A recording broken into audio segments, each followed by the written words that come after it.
Tinatayang nasa higit 350,000 na e-cards na ang naipamahagi ng Overseas Workers Welfare Administration o OWA sa lahat ng OFW sa labas ng bansa noong 2025. Ayon yan kay Deputy Administrator Rosane Bahia Katapang, mas mataas ito kumpara sa naging bilang noong 2024 na umabot sa higit 50,000.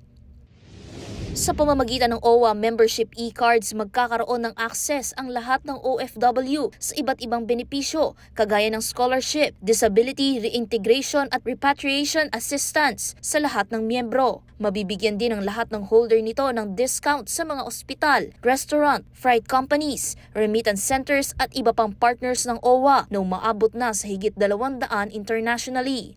Mayroong 2 taong validation ng OWA membership e-card at maaari itong i-renew at i-avail ng libre sa iba't ibang overseas post sa Middle East, Europa, Amerika, Asia at sa Pilipinas, sa central office at regional offices nito, maging sa Terminal 1 at Terminal 3 ng Manila International Airport.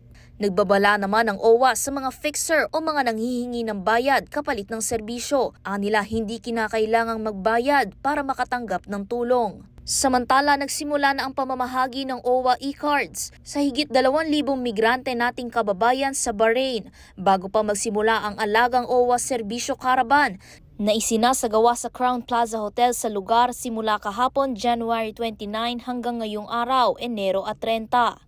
Ibinahagi naman ng OWA na higit 70,000 OFWs ang natulungan ng ahensya nitong 2025 sa pamamagitan ng alagang OWA Serbisyo Caravan sa 29 na post, partikular na sa Middle East, Japan, Thailand, Hong Kong at Europa.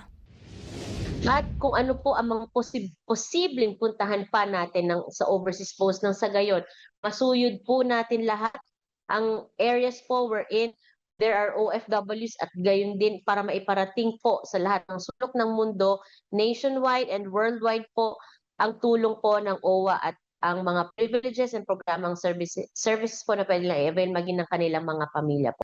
Nauuna sa balitang totoo at laging bago, Faith Santiago, Alauna sa Balita, Congress TV.